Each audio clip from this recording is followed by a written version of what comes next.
Hello and welcome to the Aquarius Podcast. This episode of the podcast is sponsored by Aquarium Co-Op. Aquarium Co-Op is the premier destination for all your aquarium needs, from live plants to Aquarium Co-Op brine shrimp eggs. Not only is the Aquarium Co-op the single greatest place to buy your freshwater products, but the co-op also has an awesome YouTube channel where you can see everything from DIY videos featuring Master Breeder Dean, fish collecting trips, fish farm tours, and weekly live streams with the Nerm King himself, Corey Reese's Pieces McElroy.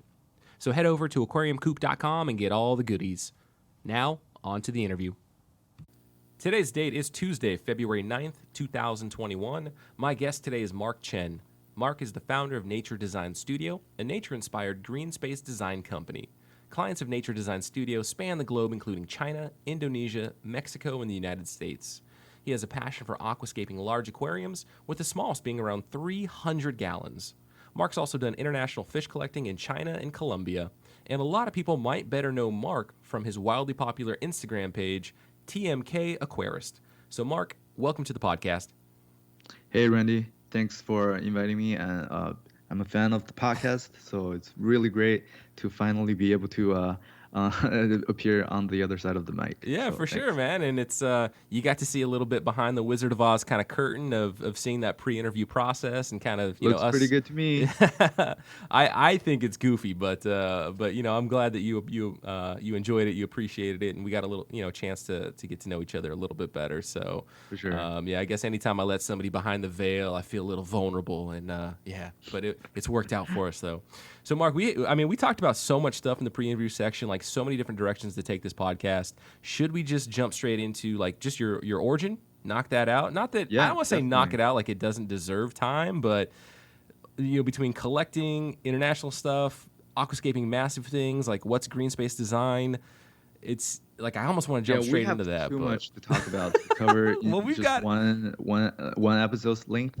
So yeah, we definitely have to do like a very brief, touch and go episode on like all these different topics, and then maybe later on, if you're interested, we can dive into one particular, or just a couple of them. I like in it. depth. I like it, Mark. You're On. setting this up, man. You are going to be a very, very easy guest to have on the podcast. This is just going to be like This is like if I owned a Tesla, if I had one of those like autopilot features, it would almost be like Mark is the autopilot, and I'm just sitting back like enjoying the ride on Highway 5 or something. Yeah, thanks, man. Yeah, but I don't put those like, what are those like little dummy hands that they put on there to trick the steering wheel to think that you're actually driving it or something? Oh, really? Yeah, I think that's a thing. That's a thing. All right, 3 minutes in, we're already talking about Teslas. Let's get back to. All right, Mark, what is your origin story? How did you get started in this hobby? Yeah, so growing up, my mom had a goldfish tank this was when I was in China. So I think around like 9 or 10. And then I had an innate, interest in nature. I've always loved insects, and I used to be, when I was little, I used to catch them and play around with them and everything. I remember we used to have these fire-belly newts, and I started with the newts, and then I remembered very distinctly actually that when I had the newts, right, I wanted to recreate something that's very natural, like a natural environment for them. But then I was 8, nice, or 9, so I had that interest, innate interest in recreating nature in just a home or captive environment. It's just that I was so young that I didn't know anything about it. So obviously I left the tank slit. I didn't put lid on the tank, and the newts all crawled out and got dried up. Oh, so no. That was a bad experience that sent me to just kind of I stopped keeping aquatic animals since that point. And then I didn't keep anything really until when I got into college. And this is when I was in LA already. And then just one day I passed by a fish store, and then I was like, hey, I just go in and check it out. And then that was it. So I think I got a 20 gallons with some African cichlids. like Yeah. yellow labs. I And don't know. I then don't know if it's like this for normal people, but maybe people inherently have that kind of aquarist gene in them, where all it takes if they don't have an aquarium is just to kind of like wander into a pet store and see the aquariums, and then that's just like instant. That gene inside of them, inside of us, gets triggered, and it's like, yep, got to get that tank, got to get that thing set up. I think so, man. So it just kind of blew up really from that tank, literally, because I cracked that tank. Like, Literally blew accidentally, yeah. up. Nice. So yeah, so that one got quickly upgraded to like a 40, and then Hold on. through a friend, How'd like you crack it? What were you doing? Were you like moving it around I- or yeah, I don't remember. I dropping think I was rocks? working out with some dumbbells, and then I kind of like just You forgot about like the placement of the tank, and I was, renting like a very small guest room in like somebody's house. So when I turned, I think Oh I no. accidentally bumped into the glass You or were ju- something like that. you were just getting your bicep Tuesday on, and we're just getting real into it, and just swung that dumbbell and whack right into the aquarium. Oh man. I don't know. I forgot, but yeah, I think maybe I just like kind of turned around, forgot like the fish tank was Well, there. let's give that aquarium a little bit of remembrance. What was in that thing? Was it did you go fully into planted aquascape? Was it fake Oh no, plants, like decorations? it was a just very very typical beginner's tank, right? Like with some I remember I just had like some gravels, right, and then some stones. I was never into like the fake shark or whatever, like those kind of Yeah. like the kids Sure, decorations. sure. However, um, I knew I wanted to make it natural. It's just that like when you're a beginner, you don't know how to pick out materials, like you just don't know, you just grab whatever Right. that's available, right? So I just grab like the round gravels, and then put some I try to put some plants in there, but then of course they'll die in a few days, Or or they like float away. You can't get them yeah, actually or into the they'll float substrate and all away. that fun stuff. And then the yellow labs, they'll just dig and then dig them out, Nice. whatever. Yeah. So that tank quickly got to a 40, and then I think another friend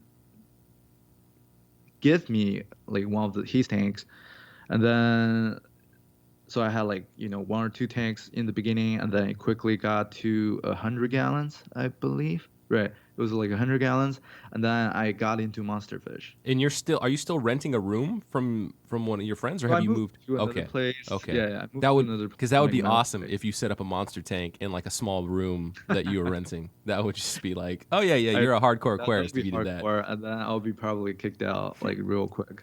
You just don't let But them in. well, You do yeah, water changes when they're not home. sure, yeah. They don't So notice their with that water bill 100 gallons, skyrocketing. was that? I said they don't notice their water bill skyrocketing because you're doing all the I water don't changes when they're not home. exactly.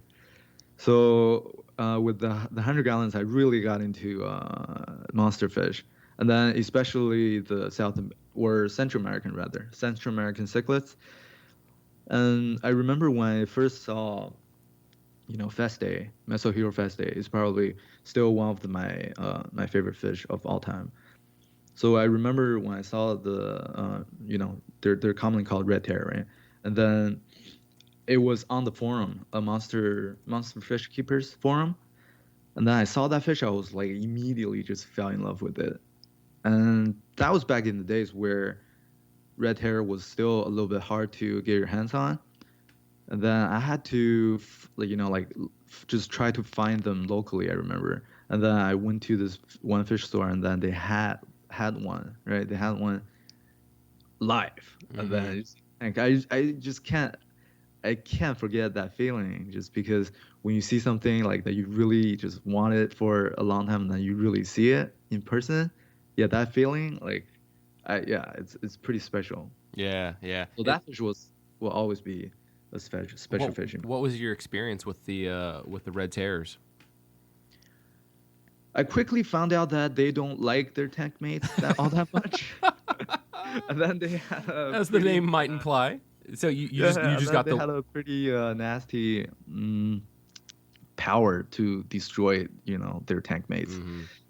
And then so definitely need to provide them with like ample space, right?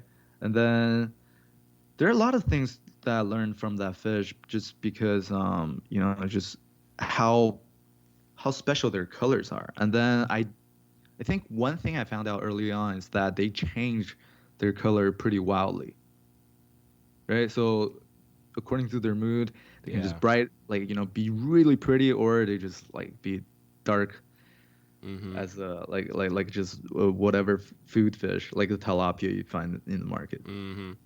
Yeah. So that is something that I learned from about that fish. Did you get a male female pair, or did you just get the one?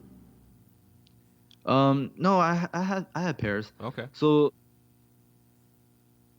after I had one or two of them, and then I actually was able to land my hands on a wild pair, right? So and they were full grown too. Well, not quite full grown, but adult size. And I was like just really excited about the pair. And then they bonded immediately in the tank and everything. However, I was so new, like I was such a noob, and then I didn't know how to treat like disease or like quarantine them and everything. So obviously, like they were just because they were wild caught, so they were just having some internal parasites. Right. Easy to treat, right? Like with some Prazi and maybe even Metro, you'll be able to treat that with no problem. I know that now, but then back then I didn't. For sure. So I went to a fish store where the owner was self-titled like fish doctor, and he gave Nice. me these. He just said, "Oh yeah, you need to nuke that tank." Oh boy. And then he actually gave me these penicillins. Like That's human like grade penicillin? like for human. Nice. Yeah. And then he just told me how many grams per gallon. Just put that in there, nuke that tank, and the fish will be fine. I was like, all right, okay, let's give this a try. And sure enough, the second day, both fish died. Oh. I was so crushed. So I was so devastated, and that made me quit the hobby entirely Oh my for goodness. years. Yeah. So that is an important lesson right there of why I have been, I'm trust but verify, I guess, when it comes to like YouTubers and social media people giving out all this fish advice or like regurgitating information without actually having the firsthand knowledge, because stuff like Exactly. that can happen, right? Oh Stuff like yeah. that can happen where you've got somebody that is still relatively new in the hobby, whether they're completely new or they still maybe they're within their first year of keeping fish, right? And to go and like give them that information without you ever actually testing it yourself, or you heard it from somebody who heard it from somebody who read it on a forum, and nobody knows like if it's actually legit or not, and then they have that experience that actually drives them from the hobby, is like the worst possible thing that we could want, right? And that's why it's Sure. that's why again I'm very critical of, okay, you're going to be on you're going to be on YouTube or you're going to be on Instagram, and you're going to be sharing knowledge, right? You're going to be passing along treatments and diagnosis and what to do, but you kind of really don't even know, like you're just kind of passing it along to pass it along. Like that's very dangerous. Like it's a very It if is, you have man. a social media platform, like you have to be like it's freaking Spider-Man, with great power comes great responsibility, because the Well, you know what they outcome. say, like the road to hell is paved with good intentions. I 100%, yeah, mean, that these too. guys, I mean, I think their heart's in the right place. It's just that sometimes they feel a little bit obligated to, help their followers out or whatever. So, I mean, it's one thing for me, sometimes even, like when somebody DM me a question regarding a fish disease, whatever, I kind of feel a little bit obligated to help them out. So even if I don't know the disease, like I actually will actually go online and research a little bit and then tell them, hey, like this is what I found. But then I'll be upfront about it. I'll tell them that I'm not sure, right? Like And I this think is that's just I did perfectly a little research on it. 100%. I think that is a very good direction to go. But for somebody to have such confidence, like, oh yeah, Oh yeah, this is no. yeah, let's drop some penicillin bombs in that thing and let's see what happens, or you know what you I need, remember he has a fish store. Come on, like or it's like it's you need to take a shot of Icex, swirl it around your mouth, and spit it in the tank, and that's the magical cure right there. Which nobody, please don't do that. But something like yeah. that. Yeah. So what got you back into the hobby? So out of all the fish, right, that I could have, it was actually betas. Hmm. I was never interested in betas until just this one time I was walking around a fish store, or not a fish store, PetSmart, or Petco rather. And then I saw these fancy betas. So the betas, back then was all just like your very typical betas, right? Flowing tail, None of the just like fancy ones. solid flowing tails, blue color, blue black Right, color. Maybe get some red splashed in there. Yeah. exactly. So Petco started bringing these fancy ones, right? And then I saw like two of them that really caught my eye, right? And then I was like, man, these are real. They look really good. And my desk is kind of like it's kind of empty, so might as well. So I grabbed them, and then that was it. Like so, it started from beta, and then quickly got into. I got a 150, like right after that, and then got my fest days, right, red tears back, I love and that. then I want to graph that. I want to graph like gallons that you're keeping versus time duration. And you've got this big chunk when you're not keeping after the it's red definitely a tears, spike. and then all of a sudden you Yeah, get this little bump when you get your betas, and then like 2 days exactly. later on the graph, it's like shoots up to 150 gallons. Boom. Yeah, it's kind of like how Bitcoin's doing right now. Is it what is it? Bitcoin back up and doing well? Oh yeah, it's I'm ridiculous. out of. I'm so out of all that stuff, dude. I don't. I just know Yeah, that it's like crazy. there was something about GameStop and then it's gone. I don't know. Yeah, We yeah, gotta it's get crazy back. if you look at it. Yeah. Oh man. All right, let's get Anyways, back to fish. right. So from the 120, I pretty quickly got another tank, which this was when I was renovating my place. So I thought, you know what, like since I'm back into the hobby, I had all these big plans, right? So I was looking for a tank that's, like the main tank, main display tank for my place. So I found this 450 gallons from like another hobbyist. And then that was it. Like I was like, oh man, this tank's perfect. It was glass, right? And then it's just the dimension I wanted, just the type of tank I wanted. So I got the 450, and I had this group of geophagus, right? Or not geophagus, Satanoparcas, daemons. Mm-hmm. So I had like about 30 of them. They were sub-adults, so they were like tiny back then.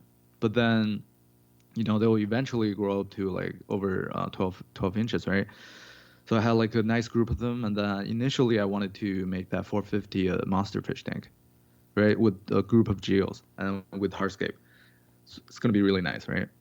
But then, just in the middle of making that tank, I got really interested in plants. I've always wanted to keep plants, just I never knew like the science behind it, right? So in the middle of it, I got interested in plants, and then I started, to test like some plants out in the geo, in the tank with the Centennial. But then I quickly found out that they packed on, like stuff like they like add moss, and then they just packed them off. Yeah. So I was like, you know what, you guys just ruined the best life you guys are gonna have. I'm switching directions. I'm not gonna keep like the bunch of daemons in the 450 anymore. I'm gonna do this 450 as a planted tank, like a legit full-on planted tank. And to think back, I was like, man, I was really dumb to wanting to start a planted tank with the 450 gallons. Well, That was just the dumbest thing. Like I wouldn't recommend to anybody. well, in Right? driving up here today, and in kind of like how to one direction for us to go in this conversation today is the difficulty, at least that I've experienced in trying to aquascape, trying to hardscape a large tank. Right. So me having what was that thing I got rid of? Like a 150? Was it a 150 or a 200? Whatever I had in my fish room that I ended up having the dump guys come take away. But I tried to like aquascape that with just simple Anubiuses and a lot of Java Fern, and I failed miserably. And I feel like it is it is exponentially more difficult to aquascape a tank as you increase the gallonage, right? Like For sure. it's not like a linear progression. I feel No, like it's I not. don't know what it is. I don't know the science behind it, but it has to be exponential. It is exponentially more difficult to aquascape a 100-gallon tank than it would be a 50-gallon tank, and it's not just like a 2x kind of thing. Like it's got to be some to the power as you increase beyond a certain gallonage. I really think so because just the space and like when you're drawing something, it's like a two-dimensional canvas, right? And then when it's big, like you probably, like you have to broaden your strokes and, like really fill those, like the extra space. But then when it comes to a fish tank, it's a three-dimensional space, and then you're trying to fill like like a huge, big space like that. Then you need, just in terms of the material requirements, you need a lot more materials. And this one was, just a pretty noob hobbyist still, I think at that point. And then I did not have like all the resources that I have now. And then, like all the materials, I actually collected them, locally from mountains and whatnot. So just collecting trips, I think I made more than 30 trips to the local mountains just to, pick up like different stones or like pick up different logs. I remember on this one hike, in the main tank that I still have, like the 450 that I still have, which I named the river. I have this main log, right? That is probably 7 or 8 feet long, or 7 feet long, I think. It's a branch of this pine tree. It's thick too. So I remember I was hiking, and then on my way down the hike, I saw that branch just laying, so like just nicely, and then it had my name on it, like it was calling out to me, right? And then I picked it up and I sized it up, and then I'm like, oh man, this thing fits perfectly in my tank. I don't have to do any trimming or whatever, but it was heavy, so I had to like, and it was long, right? So I had to freaking get this thing on my shoulder. And then I just walked out, like, and other hikers are like, "What are you doing with that thing?" Right? And then, like Like some of swinging them it actually asked around and me, yeah, some of them actually asked me like, what are you doing with that? And then I was like, oh, like, how in nature, like you shouldn't like take anything from nature or whatever. But then I was like, should I tell them? And then people won't get it, right? If it's like I just tell them it's for my fish tank, people won't get it. So I just told them I was training for a marathon. no, but this is, I mean, this is Southern California, and this is a downed like limb, right? Yeah. So I would look at it this way: California is a tinderbox for fires as it is. You are Exactly. just doing your part to help remove Right. the tinder that will eventually catch on fire and continue to burn that state. So That's the way I look at it. well done, Mark. Good job, man. Good job being a good Californian. Thanks, man. Yeah, so hiked down like 40 minutes with that thing on my shoulder to bring it home. But yeah, it's That's pretty awesome. nice. And so, like with pine, and I know things like manzanita and basically spiderwood, like which is azalea root, and Malaysian driftwood, whatever the heck that tree is, tree is, or that shrub, whatever. Pine. Is there anything special that you need to do to a pine branch to make sure it's aquarium safe, or is it inherently one of those woods that, oh yeah, it's fine as long as it's dry?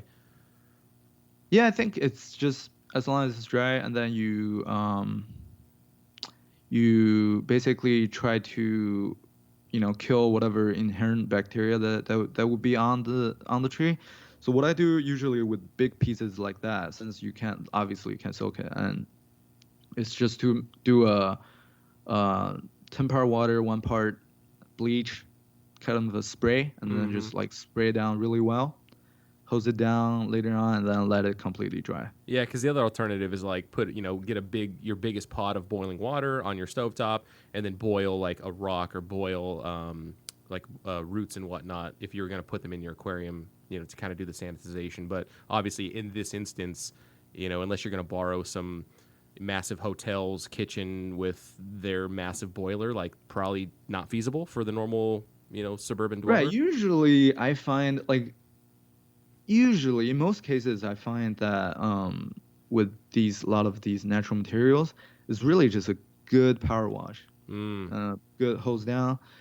Because a lot of people will worry about the tannin that will leach from the wood materials, right? But then if you're really worried about the bacteria side of things, I tend to think that they are not as harmful, or like they're not as dangerous.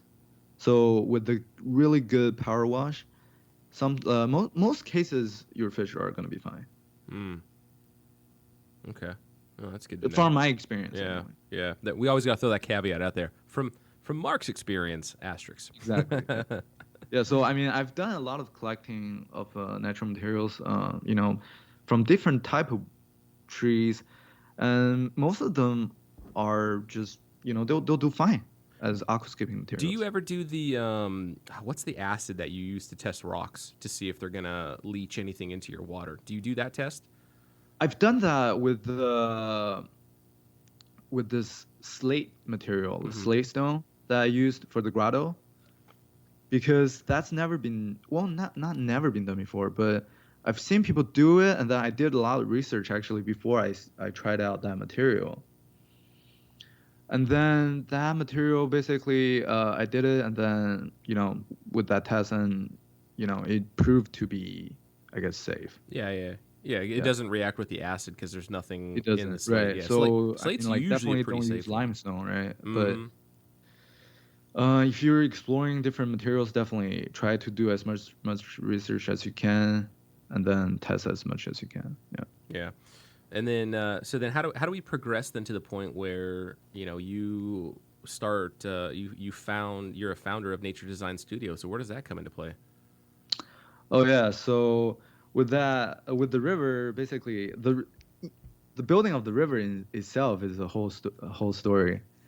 Um, but anyway, so during that build, right, I got a lot of followers on Instagram just from that build, and then through just accumulation of contents and followers, I was able to kind of get in touch with people in the industry, right? So I collaborated on this one project with Infinity Aquariums. They're a high-end, aquarium designer in LA. And then I collaborated on a project of theirs, and then kind of got some attention from people within the industry. And then I actually also got in touch with Judy, who's my partner, Judy Pagino, who's my partner. So he's based in Indonesia, and then he's on Instagram. So we follow each other, and then we became friends over Instagram. And he actually asked me for some favors, which I gladly obliged. So through that connection, he invited me out to visit him in Indonesia to see his projects and whatnot. What year are we in right now? This was 2018. Okay. Yeah, this was 2018. And then we were gonna attend the CIPS in China, CIPS in China, in 2018. Yeah, and then so the plan was for me to fly to Indonesia, and then we'll go to CIPS together. However, he didn't make it to CIPS because of his project and schedules. But then I was able to actually visit him in Indonesia. So the first visit, we really hit it off. Like, we have, the same type of aspirations, and like, our dreams pretty aligned. And then the conversation didn't really turn into like a partnership or whatever serious, right? During that time. So after I flew back, I just, like, every day I would be thinking about, starting a business, because I've seen how he does his business, and I see just a lot of potentials, and it's just it kind of opened my eyes to the possibilities of things. And then since this thing, like, aquariums has been my passion for the past 10 to 15 years, and it's funny because every new house or new room or new space that I go into, the first thing that pops in my mind is that corner is a great corner for aquarium. You know what I mean? Like, all the time. So this, like, it happens all the time for me. So I I wanted to make a career in this hobby, or do something with this hobby for the longest time. I just never knew how to get into it. And then so I talked with Judy, right? I talked with him for a long time, and then he actually invited me out for a second time because he was building this public aquarium, and it was a like a once in a lifetime kind of experience for me.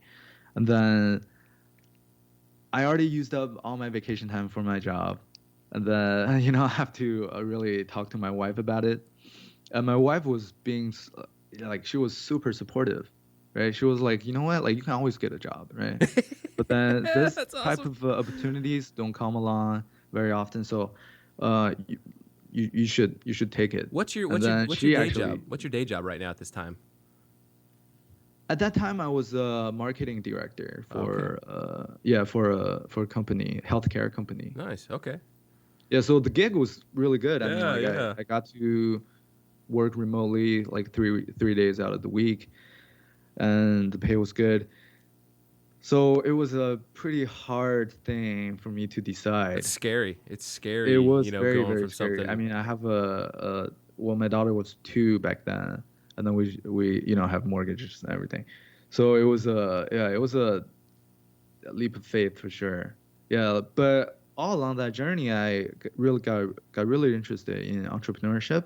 So I started reading a lot of books, listened to a lot of podcasts, and then I think this one book really nudged me off. Like had that final nudge for me, which is the um, Start with Why by Simon Sinek.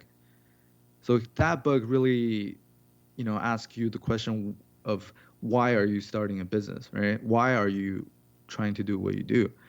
So that kind of got me thinking. And before, I always just knew that I wanted to start a business with fish tanks, right? With designing aquariums because it's a passion of mine. But then when I thought about it a little bit deeper, I thought, if I can actually bring aquascape or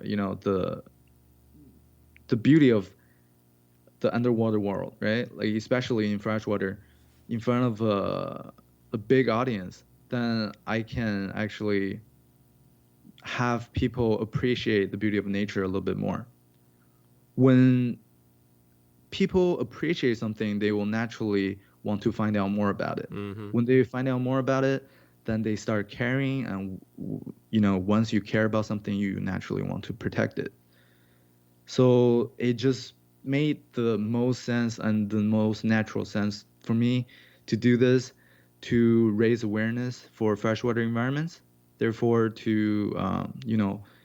it's something I call conservation through appreciation, right? So to wake people up to, or just let people know that, our freshwater resources are fast depleting, really, by building dams and all these things. So that really kind of did the trick for me, and then I was like, yo, yeah, You I gotta don't have to think you about it need to anymore. you need to sync up with Harmony Patricio from Shoal. Did you listen to that episode yet? I did, yeah. Yeah, so I mean, syncing up with them, and because they're working with Dr. Anthony Mazerall. You're also supporting Dr. Anthony Mazerall, Yeah. Amazon Research Center. Shout out, Dr. Mazerall. There you go. If you don't know who that is, I'll try to remember to have a link in the show notes. But yeah, that's totally awesome though. Like that drive to conserve, and especially in this hobby where these fish, most of them may now come from a farm, but at one point, right? And maybe hopefully still to this day, they come from, a natural wild body of water, right? Whether it's a lake, it's a stream, it's a river, estuary, whatever it is. And so, you know, the neon tetra, you name the fish that you can get in any store, the molly, the guppy, like they came from somewhere originally and are probably still there, but hopefully taking that an extra step in like wanting to learn more about their habitat. And then if it is under like any type of man caused plight, is there anything that we can do? Obviously, most of the time, they aren't in our country, right? So you have to respect other nations' sovereignty and what they're going to do with their resources. That being said, we've got our own bodies of water here in the United States that we're not taking care of the best that we probably could as well. But yeah, I think I'm 100% in alignment with your conservation through appreciation approach, and then also just the added benefit of the stress relieving factor of just sitting back and enjoying an aquarium and watching fish do their thing and enjoy, especially like with your setups, man, that beautiful planted nature. It's not it's tough to describe, and again, we'll have links in the show notes to your Instagram page, but it's more than just like aquascape for an aquascape competition, which those aquariums are amazing. These are, it's got like those elements of like biotope, but very, very aesthetically pleasing biotopes, right? Where, Yeah. if you do a straight up true biotope, it may just kind of look brown and, Exactly. leaf litter everywhere and, algae covered raw, branches and whatnot, where it's almost this, stylized version of a biotope, which I think is totally appropriate and okay. So I think it's fantastic. Thanks, man. Yeah. I just think that, I love the ocean as well, right? But then Ocean Conservancy is pretty out there. I mean, like, there are a lot of groups that are championing for Ocean Conservancy, which is great. I love that. However, you rarely hears about freshwater environment. Yeah, 100%. Conservation. Yeah, and then if you really think about it, I mean, like that's the message I wanted to get out to the general public because, most people don't when they don't see it, they don't know it, and you never know, you don't know what you don't know, right? So a lot of them to them they never just imagine there's a whole world of fauna and flora that's underneath the surface of freshwater streams, lakes, what have you. Yeah, for sure.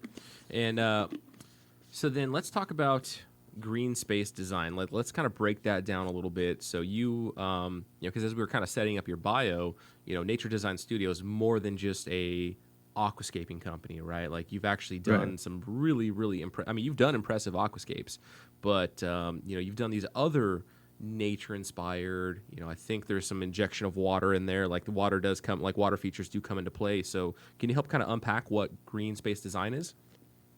Yeah, for sure. Green space design is really just bringing nature elements into a space, whether it's like an office setting or it's somebody's home. So the way I approach it is basically I want to fuse all the different nature elements. So when you look at all the companies that are in the industry right now, aquarium companies focus solely on aquariums. Pond builders focus solely on pond, right? And then you have these plant wall guys, right? So plant wall guys solely focus on plant walls. But if you look at nature's like, nature doesn't separate out those elements. It's like you have water body and then it graduates to a land mass and then also like, like plants grow on cliffs. So to me, it's one holistic type of scenery. And then this is what I'm trying to achieve, to combine all the nature elements to like almost like recreate something that's a vivid section of a rainforest type of thing. Mm-hmm. So to me, I don't want to just focus on aquariums only. I want to build paludariums as well. I want to do plant walls with water features as well, right? Where the plant wall could have a waterfall that falls into like a little basin where the basin has some fish in it or stuff like that. So if you look at like a lot of the Indonesia escapers, what they're doing, right? They're creating type of design where they infuse a lot of hardscape with water features, and it's incredible. And yeah, basically that's pretty much what I want to do as well. I mean, if you go, like, if somebody just wants to kill 10 minutes of time, and not even kill necessarily, but if you go to, and we'll have links again, naturedesign.studio, and just go through your gallery, like, the stuff that you guys have done is just, it's insane. Like, I think, what's probably my favorite one on here? I mean, I think my favorite one's probably going to be Sunken Garden. 30, okay, cool. 30. I mean, now that is going to be your more traditional aquarium setup, right? I know we're talking about kind of this, cross section of a plant wall going into a water feature, which may then trickle out into a pond, perhaps. But 3,500 gallon Sunken Garden Nature Aquarium, like I would pay a price of admission to go see this tank in person. Like I know this isn't somebody's private residence, but this thing is just incredible. Yeah, I mean, my partner Judy as well. He in Indonesia, he's building. He has built really, some of the larger than life setups, and he's still continue to build like, really just these very very unique large setups that's just all like breathtaking. Mm-hmm. What's what are let's kind of dive into some of the challenges of setting up a huge aquarium like this to be planted and whatnot. Like what are the things that you have to consider and plan for at the very get go when setting up a 1,000 gallon or a 500 gallon plus planted aquarium with hardscape and all that good stuff. Yeah, I think the plumbing is definitely a key thing to consider, right? To consider right out the bat, especially for a client that they're not going to be able to do the type level of maintenance that you as a hobbyist would do. And usually it's the whoever designed the tank that like these people will go maintenance on a schedule. So you have to really take that into consideration and have some type of setup or a system that allows you know uh, less frequent maintenance schedule, Mm-hmm. right? So that's the first thing. And then for planted tank as well, that you need to um, just know that how much flow you're able to provide for this big setup, because flow is the key here, right? With the especially with the large tank. And then the second thing you will have to really consider is um, where are the placements of your plumbing, right? All the inlets and outlets, and I don't care, it's like if you're using overflows, those have to be planned ahead of time prior to your scaping the tank. Because once you have an idea or you have a vision of the scape that you want to do, you have to know, okay, so I have to accommodate where the filtration systems are going to go. And then from that point on, then you can, like whatever material, the hardscape material or like what type of plants that you use is almost secondary to that. So once you know that structure that you want to build, then everything is pretty easy from, well, not easy, but easier Well, because from that because point I on. would imagine with going in these gallery style homes, right? Like the customer, the client, they're not going to want to see any plumbing, right? Or it's gonna Exactly. need to be very very well hidden. And so They actually don't mind. They huh? actually don't know the difference. Okay, Most of them don't know. they Like just kind of if think like, you, okay, it is what it is. yeah, Okay, exactly. Like if you just tell them like, yeah, well, this has to be done this way, then they're like, okay, yeah, that's fine. cool. But to me, I personally just cannot. If you're trying to recreate something that's natural, obviously you don't want to see any man-made materials Hmm. within the work that you create. So that's just my perspective on What what ki- how to aquascape. how much direction do these kind of clients give you? It varies. So some of my clients are actually hardcore hobbyists. Ah, Yeah, yeah, yeah. They, like they're neck deep in the hobby. It's just that they don't know how to aquascape.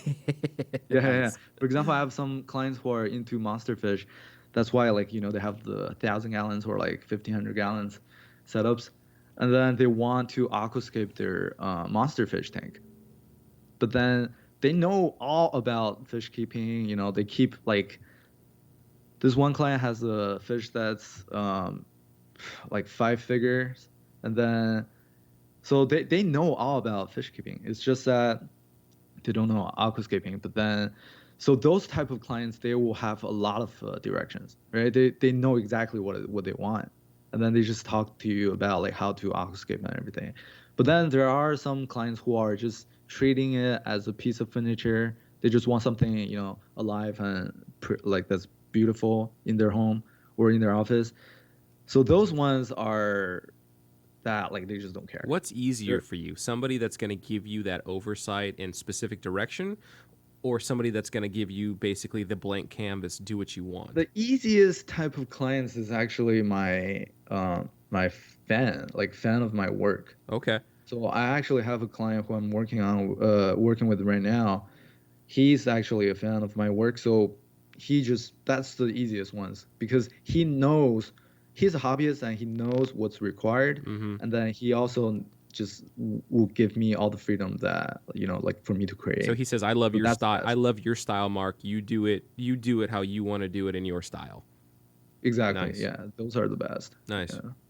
And then, so like, what kind of guidance would you give somebody that wants monster fish? Because typically, in my head, the moment we start talking about monster fish, it's like, oh, that's going to be pretty difficult to get any type of plant life in there because they're, typically monster fish are going to be cichlids. Granted, there's stingrays and some arowanas fall into that category. I mean, well, there's many types of monster fish, but predominantly, I'm thinking like peacock bass and big old Central American cichlids and stuff like So that. peacock bass would do very well in an aquascape tank Hmm. because they don't bother the plants or they don't try to aquascape themselves Right. like the big cichlids do. And then arowanas are a little bit tricky just because first of all they get so big, and secondly they need that space where you don't want them to bump their head on the Mm-hmm. lid all the time, right? So Mm-hmm. you want a certain like a room for below the lid and the water surface. So for that kind of scape, and um, you want to infuse some paludarium, or yeah, you want to infuse some paludarium elements into that kind of scape, right, to make it natural. Hmm. Because you don't want that, just an empty space Dead on space. top of Yeah. the Yeah. Yeah. Yeah. yeah, on top of the water surface. And there are a lot of fish, actually, monster fish that are actually really good species for aquascaping. Like, although we can't have snakeheads here, but then snakeheads are, a, almost a perfect monster species for aquascaping as well. Mm-hmm. Just as long as they don't jump out of the aquarium and walk away, right? Exactly. I mean, in terms of like they're just very good monster fish because they get large, they've got big personalities, but then they don't disturb any of the hardscape or the plant material. This is kind of what you're getting at. Exactly. Yeah. And if you think about like the tank size to fish size ratio, so with the large setup, right? If you have, let's say, like a 2,000 gallons or like something really big, and you have small fish, right? That are in the in these type of fish tanks. The smaller fish will get so lost in the whole view of the Yeah. tank that you will just lose them completely if you don't have like a really sizable fish in the tank. For example, I saw this one. I think it's a public aquarium actually. They had this giant aquarium, right? Which is probably like 10,000 gallons or 15,000 gallons at least. And they have tanks full of discus, right? Just discus like everywhere, right? Filled with discus. That's awesome. But when you look at the tank, right, from afar, unless you go like get up like really close, right? When you look at it from afar, all the discus are just lost, Interesting. like in the view, because the fish are. I mean, like discus is like the size of your hand, right? Mm-hmm. Like uh, when full grown. So when you look at it as from afar and holistic picture, yeah, the details are just lost. Interesting. So then your bias then would be if somebody's going to do a planted large tank, you would maybe if they didn't have a preference on livestock, you would almost steer them towards keeping a bigger species of fish so that they can actually appreciate the animal in there as well, as opposed to like Yeah, I mean, 10,000 rummy nose tetras or something. right. If the setup is that big, I would definitely pair it up with really sizable fish to be appropriate to that scape. Interesting. Interesting. Okay. Because I would almost think that maybe with a large planted tank, you would still do your typical like tetra, rasboro, like whatever it is kind of species, but you would just amplify that. Like you would just need to stock, a half a river's worth of those fish in there so that you get this, amazing massive body of fish. where kind of your direction is more like that one, like a larger centerpiece fish. For sure, yeah. Yeah. And a lot of these predatorial fish, if you look at it, like if you look at them in their natural environment, right? For example, like when I went to Colombia, you have all these predators live just, coexist in the same body of water with all these little tetras and whatnot. They live. Obviously, the predators will hunt, Mm-hmm. and then, but in their natural environment, they all coexist in this same type of body of water, right? And then a lot of times, these, especially the smaller tetras, they're not preyed upon very, very often by these like really large predators, because the large predators go for sizable fish like geophagus, like a tiger shovel nose. Like a tiger shovel nose is not going to go after small rivulous killifish or something like that. Even though they're like in the same body of water, kind of. They're not going to go after the tetras like you're saying, right? They want that more. Exactly. They want that expenditure of meal to energy output to be more worth their effort. Right. And especially in a wild aquascape tank, you want to provide some type of area where these schooling small fish can find refuge if the predators are like they feel threatened by the predators. So in our home aquaria, whatever, like if the large predator is well fed, then they usually would just leave the smaller fish alone. So then you will mix smaller schooling fish with larger monster fish? Yeah, we've actually done that, yeah. Okay. Yeah, and it works. Nice. That almost feels like, and again, I will trust your experience on this, but it's like, man, you do that, and it's like a week later, your client's gonna be like, hey, all those little shiny fish, I don't see them anymore. Yeah. But then did you feed your big fish? The requirement is that the tank is very, very big. Yeah. So it's not just like 1,000; it's like even bigger than that. Yeah. So you're almost like, I don't want to say like you're making it more difficult for yourself, but you're adding in these extra complex elements to make a more nature-like appropriate aquarium where, it's not just one body size of fish in this planted aquarium. You're almost like you're making it more difficult, but you're getting a better product at the end, right? A more natural product of different body-sized fish in the same aquarium. Definitely a lot of headache for myself. But the outcome, though, is awesome, right? Yeah. The outcome is really cool. So it's not something that you get to see every day for sure. So let's segue into Colombia. How was that trip? How did that come about? Because you went with a fairly large and known personality in the global aquarium, tropical fish world in Heiko Blair. Yeah, so we met actually in China during SIPS of I think 2018. Yeah. And then I've been a fan of his for quite a while, and then I found out that he was actually judging the biotope contest, and he was there. So I just eagerly went over to meet him at the biotope section of the show, and he's a nice guy. He despite what some people might. There's a mixed reputation. There's a mixed reputation. But yeah, he's a super nice guy. Like he's very easy to get in conversation with, right? And then he's eager to share his knowledge. However, he has this.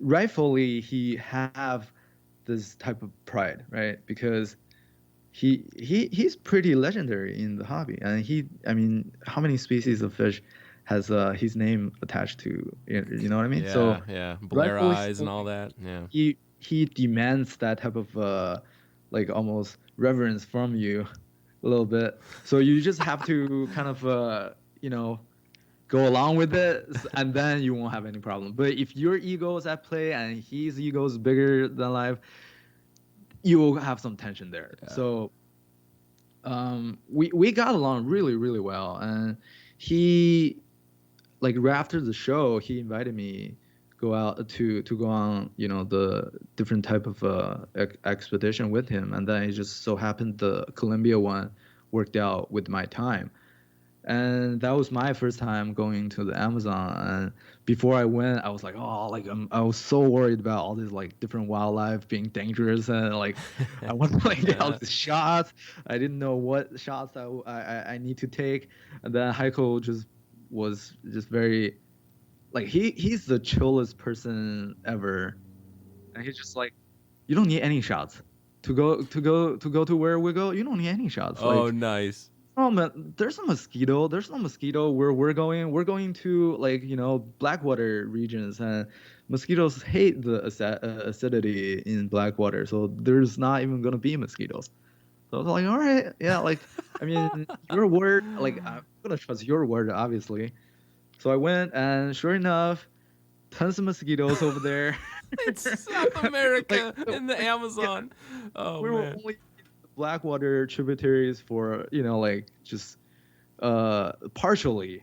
So the other time, like we all were bitten by mosquitoes. Like the thing I bought, like Yeah.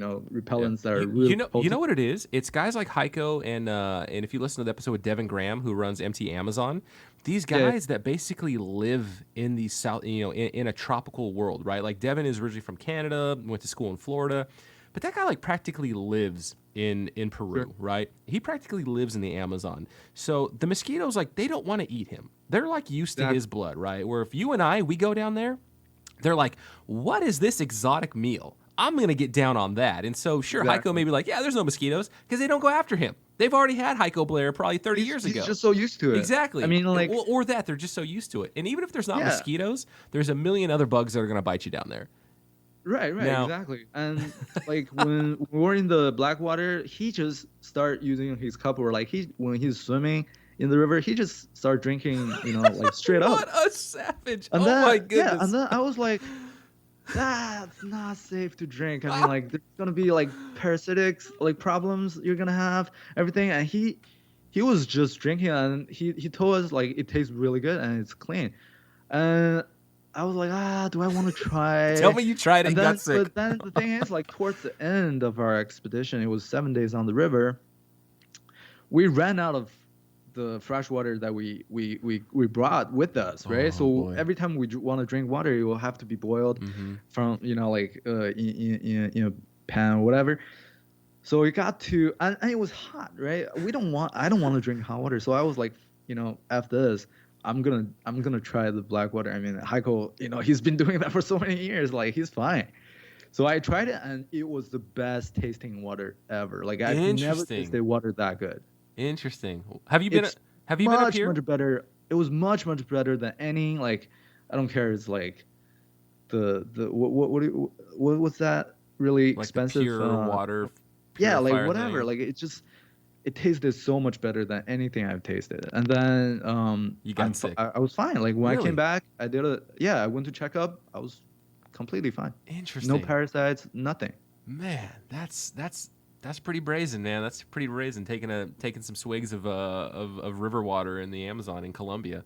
Yeah. I mean, like it was super clean, and it tasted really really good. My luck, I mean, my luck obviously, I don't recommend it to when I people. would go to probably taste the water in the Amazon. My luck would be that there is a jaguar like upstream from me, like taking a leak in the water, like right as I'm drinking, and then that's what gets me sick. I'm like this tastes terrible, and then I get sick from it.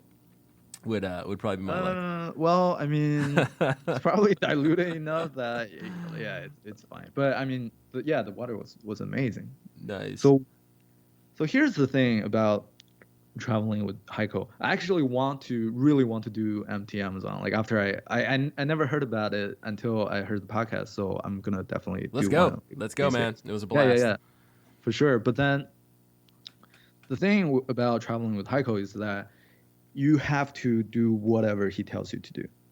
So you're basically on the mission, on Heiko's mission. So you're helping him accomplishing his mission, and his mission is not to fool around. Like he doesn't mess around, right? Like he goes to a destination to discover new species and discover species.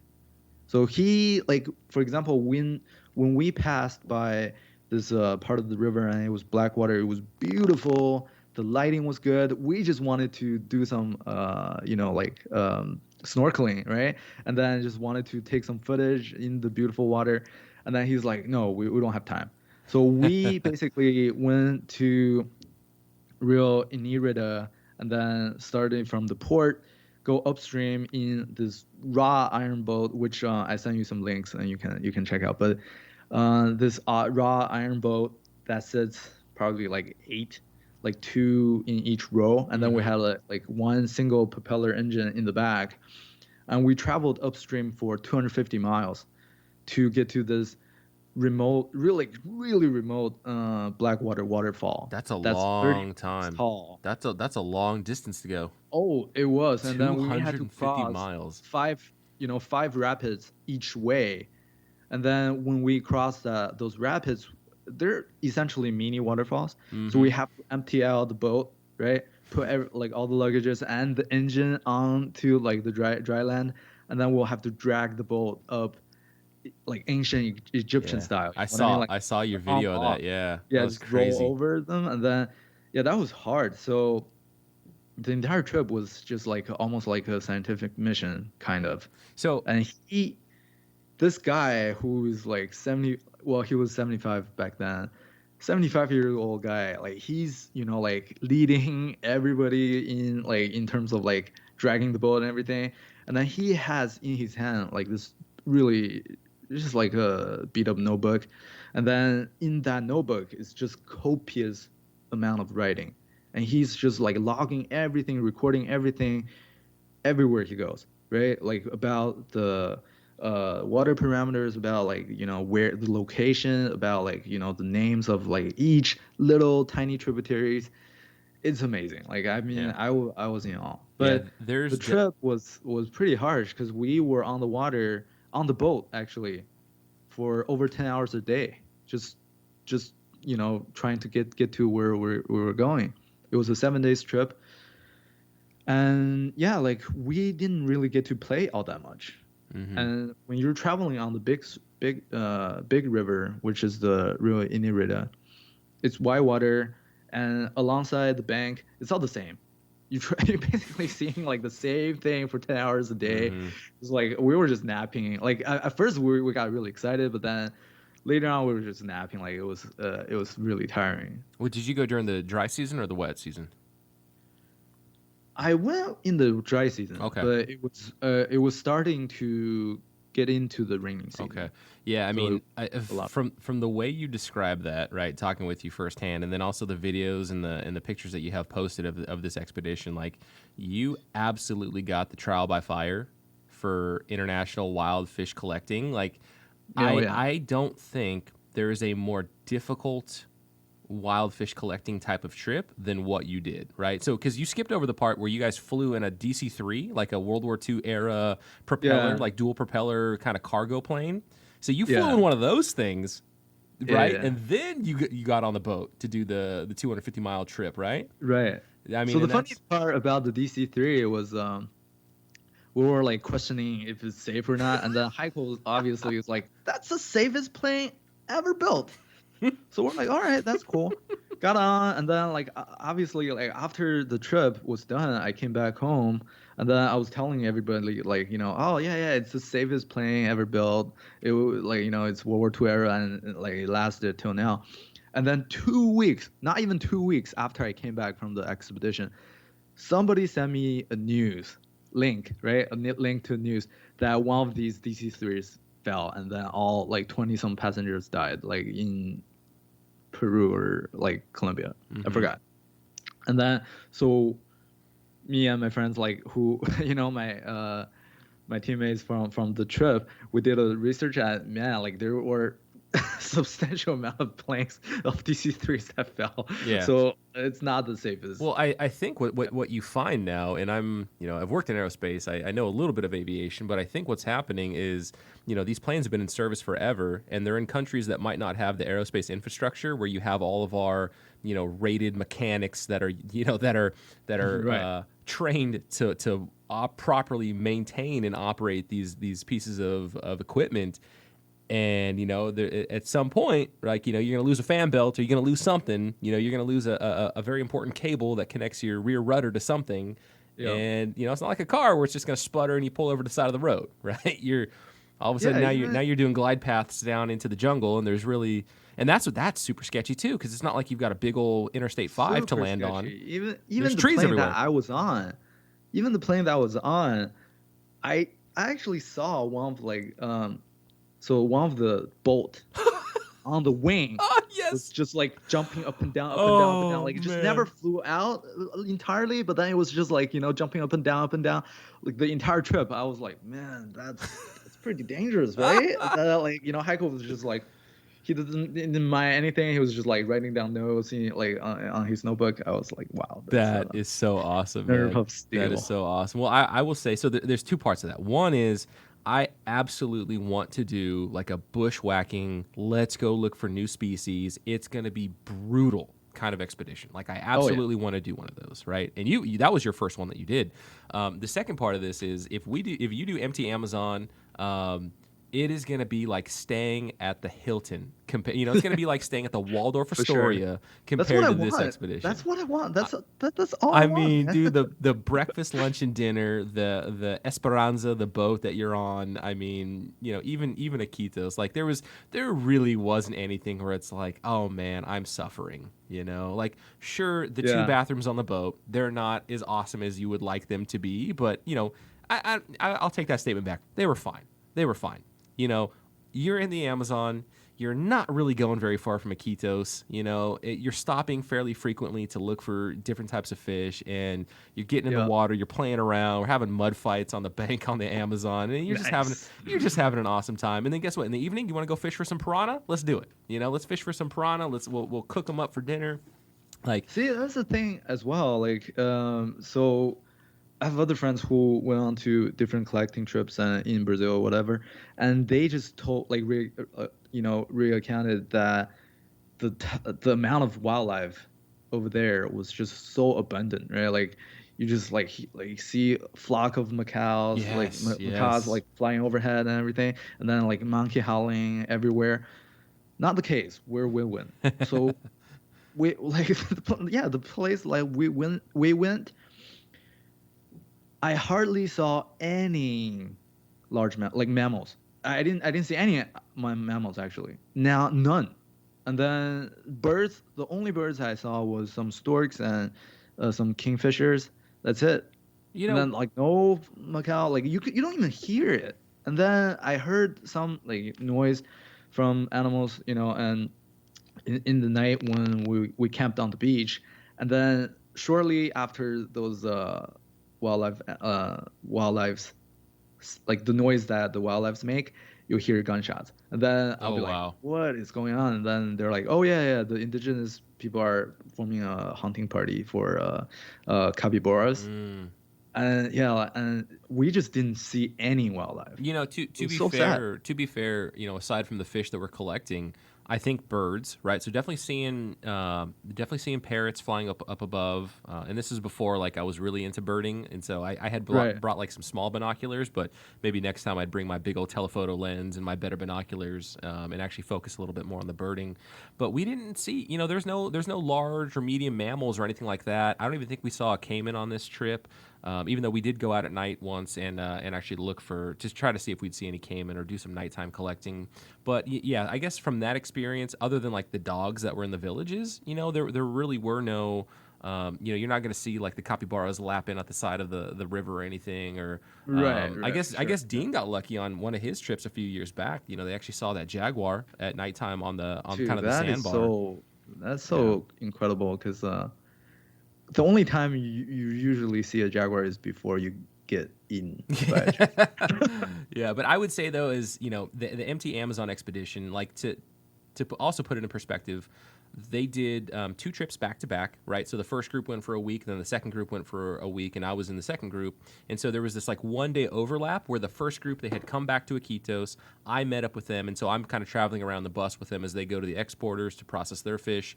And one of the guys there, he's probably in his mid 40s. He brought along his 2 daughters that were like 8 and 9. And so Nice. they were on this empty Amazon expedition, and they spent half the time, I guess, playing and like doing mud fights. But these 2 little girls Nice. like just loved it, right? So it's That's so awesome. it's totally something. And I'm not trying to say that it's going to be it's you're getting stabbed by the thorny pines. You're getting bit by everything under the sun. The bathroom accommodation is what it is, but the food, the crew, the boat, like everything about it was so awesome. And I would say, you absolutely had the trial by fire for tropical fish collecting, Yeah. and this is just going to be like, this is amazing. Like, this is absolutely, the best kind of expedition that you would want to go on from a creature comfort perspective. I mean, like, I don't want to like paint the picture just with like the only bad things about my trip with Heiko. Oh, sure, but sure. It's definitely not. I mean, like, if you're seeking adventure, that's it. Well, I would call it old school, like expeditionary. I just got done watching with my wife. We watched Lost City of Z on Amazon with Charlie Hunnam, and it's basically about this English explorer back in like the 1910s or something that wanted to map the boundaries of. He was commissioned to go map and this is based on the movie, which is based on history, which is probably loose at best. But he had gone to the Amazon to do some mapping. There was a a boundary dispute between a couple countries. And while he was there, he kind of uncovered what he thought would be like a lost civilization. And so what I'm getting at is that this, like, what your Heiko Blair expedition is like old school. Like, I don't think they make people like that anymore that are just willing to just absolutely rough it and are totally not used to like modern day creature comforts. Right. You're just going out there and everybody's getting sick. Like, there's no, you're not getting any immunization shots, and you're like basically starving the entire time you're out there, but like old school expedition. And I lost 10 pounds over that trip. You lost 10 pounds over the trip? Yeah. Oh my God. So you went My on wife like was happy though. My wife was happy about That's it. hilarious. So like you went on like the closest thing that we probably have in this modern day to one of those like old school 1800s, 1900s kind of expeditions. Like I don't as close like as it could get. I mean, obviously with the modern transportation and everything, and then this is a shocker, right? So we're already in deep in upstream, very very deep in the rainforest, and then we pass by. So they have these little very tiny villages of indigenous people, residing on the banks. So we passed by one of these villages to make a stop, and they actually had Wi-Fi. The chief was just on his chair, like lounge chair, right? And he was just scrolling on his phone, like that's all he did. We're like, holy crap, how is that even possible? So apparently, like the Colombian government actually would build some of these very high tech infrastructure all the way into the rainforest, and then so that kind of like blew my mind. I'm like, what, right? Like Wi-Fi in this part of the town. And then when I think it was day 5, this is when we were making our way back down the river, right? And then Heiko was actually, because we were hungry, like we were running out of food, like there's no sweets, and like I was dying for like a chocolate or like some bread even. And then Heiko said, "Oh, today we're gonna go replenish some food." So there's a mall actually in the village. Remember the village that had Wi-Fi? And then like that village, we're gonna go to that mall, and then you can buy whatever you want. I was like, hell yeah! Some like Cinnabon, At that point, I was like, because at first I was like, a mall, like you're me. But then I remember the Wi-Fi thing. I'm like, well, they have Wi-Fi, so. Like that's, I mean, it could be possible. So that got me really hyped up. I'm like, oh yeah, I'm gonna get chocolate, I'm gonna get bread, I'm gonna Coke, everything. And then like, sure enough, when we get there, it was just a hut with what they like the locals make. It's called manioc, and then it's basically like starch of what is it called? Just like some starch of these roots, like tasted like just nasty, like a taro root maybe. Although those are Hawaii, I don't know. Tapioca. Okay. Yeah, starch of tapioca, and then they have just these green plantains, which they just put it on, next to the fire to get smoked, and then you eat like a raw potato basically. But it was the most delicious thing you'd ever eaten, right? No. Like your hunger. But then I was so let down from there not being a mall. It It was incredible. Oh man. So I would still go back and say like, if somebody wants to do this level of expedition, right? If you want to like be at the forefront of like, let's go look for some new species, like this is what it is, right? Like you can only That's pack what so it much is. food and fresh water to Yeah, go and deep, this deep guy, into I the mean, jungle. it was like, I mean, there's a lot of risk involved in the expedition like that because our boat only had one single propeller engine, and we were traveling through some very treacherous water. Mm-hmm. So at this one point, we actually hit something in the water because the water level was low, and then in a river that's like half a mile wide, Yeah. right? We were in the middle of the water, and who would know that in the middle of the water there's a huge boulder that's just like 2 inches below the surface, Oh, jeez. and the boatman, he should be able to see, like he should be able to tell from his experience, but I don't know why somehow like he just didn't see it, and then we just rammed onto that boulder and got stuck Oh man. on it was like just like a freaking collision, and then luckily we didn't hit our engine in the back, right? We just kind of like rammed onto the boulder, and then we all got out to stand on the boulder, which is like invisible to your eye, and then it's almost like you're standing on top of the river, and then have like kind of like push the boat back into the water. So if our engine got hit, there's just absolutely no way we can make it to our destination, and the entire trip will be canceled. And also that if we lose the propeller and our boat is like just in the river without a A way to basically move, a propulsion. power, Yeah. right, propulsion, then we are just easily gonna be capsized, and all of our equipment and whatnot, like we're just flow into the water. So there's definitely risk involved. But What's then the contingency? reward, Like what's the contingency? Like what's the rescue plan? Is it like the Colombian National Guard comes and helicopters you out? the contingency plan was whatever Heiko would come up with. That's And he didn't fantastic. share it with us either. So we were just like, okay, let's just do this. With the you definitely need some naivete, Uh-huh. to go along You just got to with trust this in kind it. of trip. And to be fair, like the guy, how many times, like even starting as he's a kid, right? Like his mom, I think it's Amanda Blair, like going into Brazil, being some of the first people to like import or export discus, like way back in the day, and that's his 50s. mom when he's a kid. So he's gone like how many times has this guy gone out into the wild all over the world and come back alive, right? Exactly. To reach this ripe old age of, 77, 78 years old, however old he is now. Like there's a certain level of yeah, he's clearly figured something out. Yeah, he's 76, and we share the same birthday, Oh, nice. 40 years apart. Nice. Yeah, good stuff.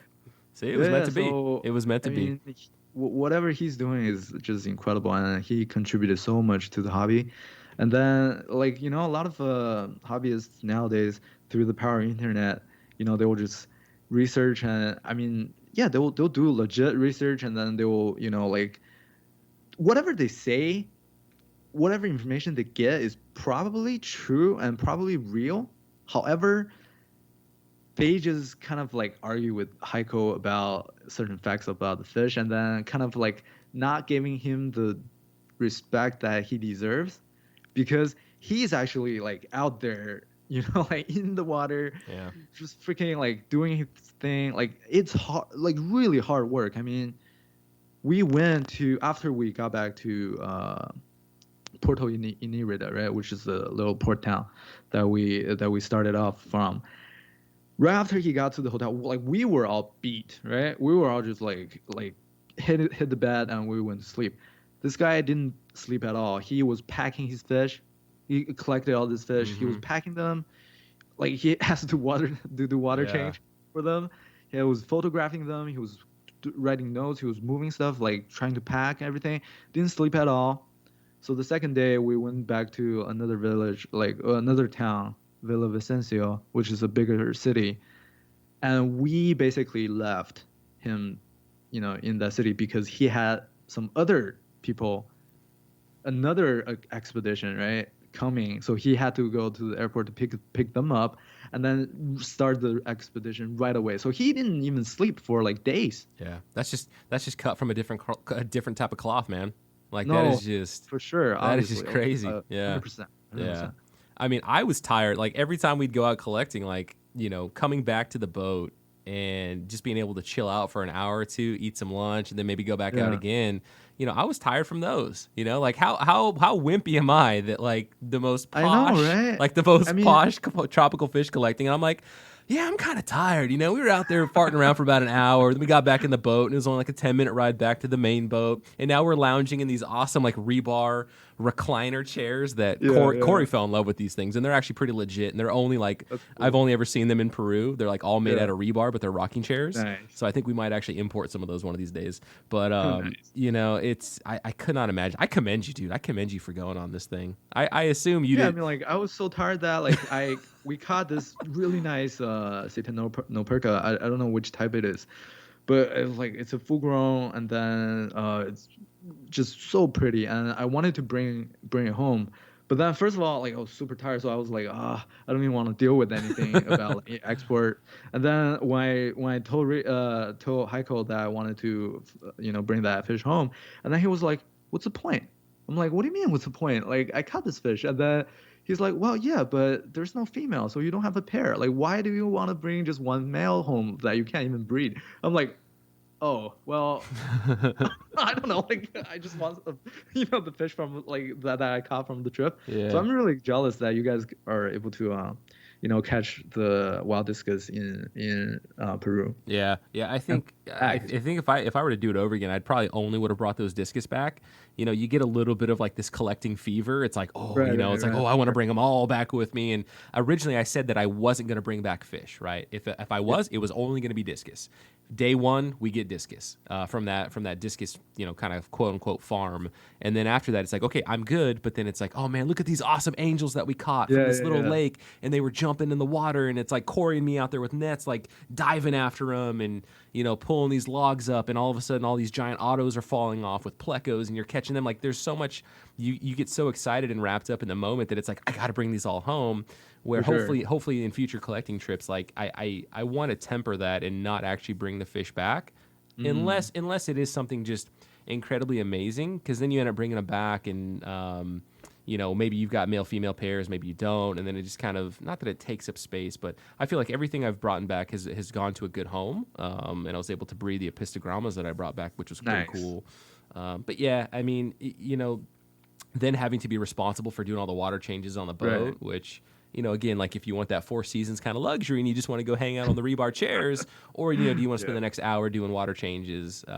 So yeah, I mean, to each his own, like whatever you want to do. And I guess I don't necessarily regret doing it, because I have to have the experience in order to form, my opinion on it, and how I feel. Exactly. And so I've done that at least once, brought back a bunch of fish, so I know what that process feels like and what it looks like. And, maybe in the future, I'll only bring back like one really, really select species of fish that I really Hmm. absolutely feel like I have to have from the wild to For work sure. with. Yeah. All right, Mark. Well, man, we're hitting an hour and a half, brother. This has been a lot of fun, man. Yeah, so For sure. we'll definitely make sure we've got links to your Facebook or your Instagram, Nature Design Studio, and then we'll connect if there's anything else you'd like me to include in the show notes. But I've definitely had a blast talking with you, and we'll definitely have to have you on again, and dive into any more of these topics, or talk about your time collecting fish in China, or anything like that. Or maybe hopefully next Sure. time we'll just see each other at in person, right, Yeah, when yeah, travel definitely. opens I would back up. like that. All right, Mark. Well, thank you very much, man. You have a great rest of your day. Thank you.